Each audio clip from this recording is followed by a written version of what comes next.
Okay, all right.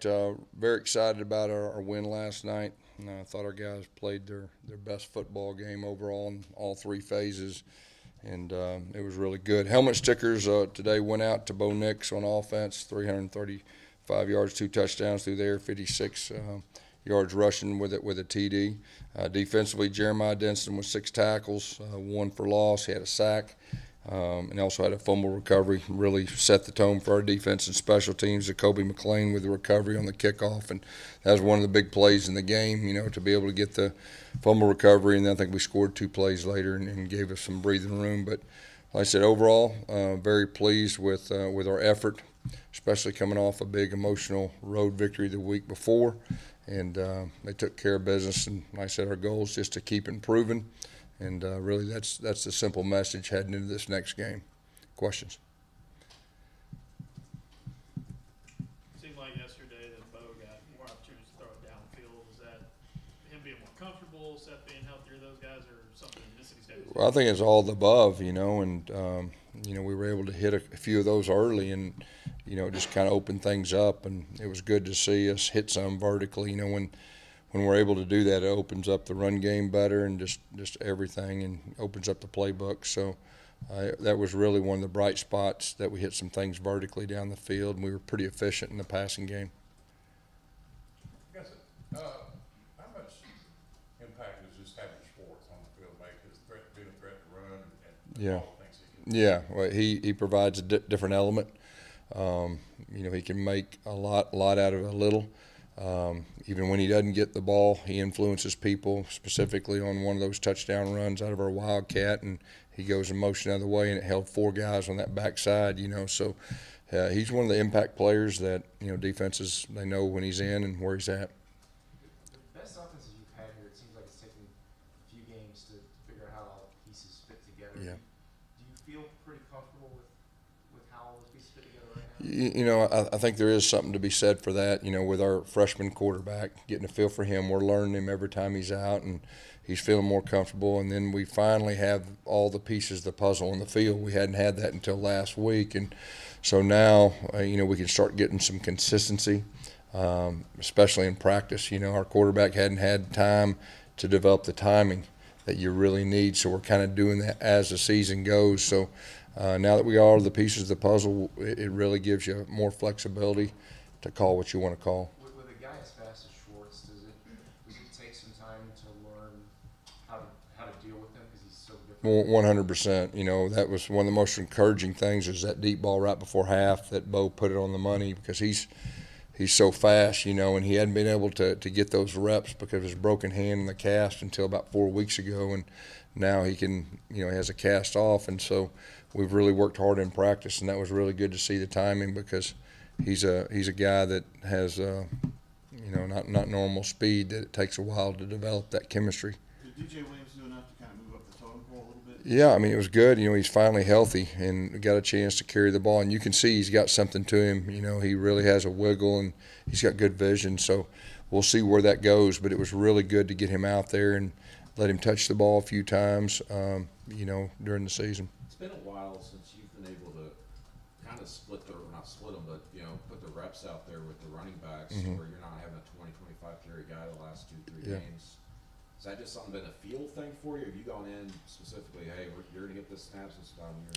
I think if you really look at the totality of our schedule and, everything that goes with it, we just made the decision that, hey, we're going to have to spread some carries out and keep our guys fresh, and specifically Booby's fresh for the second half of the season too. But it's been really good to give some other guys some carries, and I think they've responded well.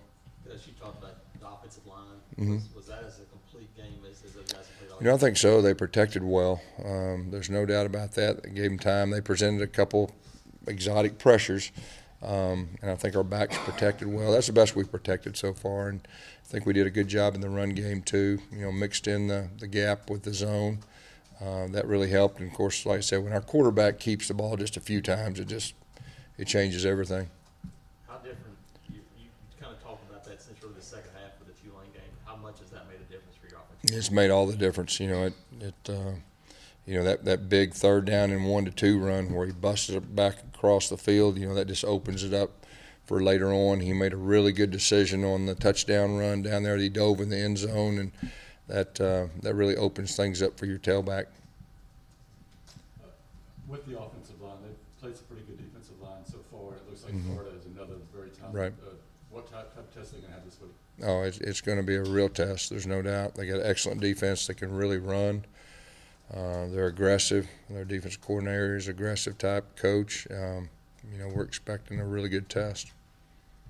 Like you said, Schwartz changes things when he's out there in a similar way.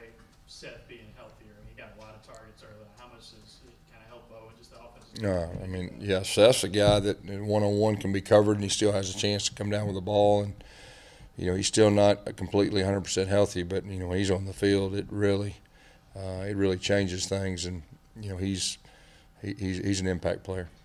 Guess this is it'll be a really loud atmosphere. Saturday, probably louder than Texas A&M or anywhere.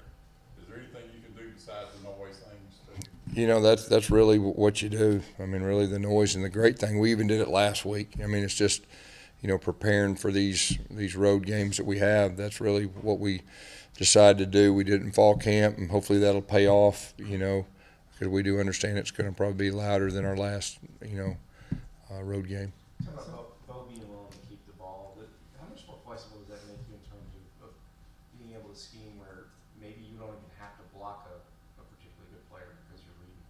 Yeah, and sometimes that's by design. It depends on how aggressive they are or whatever, but he gives you the ability to do that. And so far he's made really good decisions. Very rarely does he make a wrong decision, and he knows it right then when he does. Wide receivers making progress with their downfield? I think so. I mean, there was one or two that we talked about in film session that we still got to get corrected, but they're trying to play with more physicality. They understand angles and pads, pad positions of staying square, where the ball's going. So doing a better job, I think, overall. Probably had their best night as a group. Now we still got some areas to work on, but it is getting better. It seemed like that was Prince Vega's best game. Is he just feeling better with that? Yeah, I think so. I think he did have a good game and did a very good job. How important has Sal kind of been? You talk about downfield. It seems like he's gotten a lot better. Yeah, Sal has gotten a lot better, and of course he had a couple catches. I think that was a great catch he made on that third down and long on the other sideline, and went up and got it. And Bo really threw a good ball, and that was one of the better plays of the game. Guys, how different is practice when things are going like they're going now, as opposed to when they're not going so well? Yeah, the challenge is when things are going good, you can't let up. You can't let. We just talked about it. You can't let up. You got to put the hammer down even more. You got to expect more out of yourself. You got to try to be perfect on the practice field. Don't be satisfied with just good. So really, that's really the message, and and our guys are buying into it, and we need to have another really good week of practice. And last week, I thought we had a good week of practice, not a great week of practice, but we need to get to a point where we have great weeks of practice. So we still got some work to do, but the goal is to improve each day and each week. You mentioned yesterday cutting back on the self-inflicted wound. Yeah. What can you do specifically in practice to make sure that those don't happen? Yeah, well, that was really the only negative, that we had 5 or 6 balls on the ground.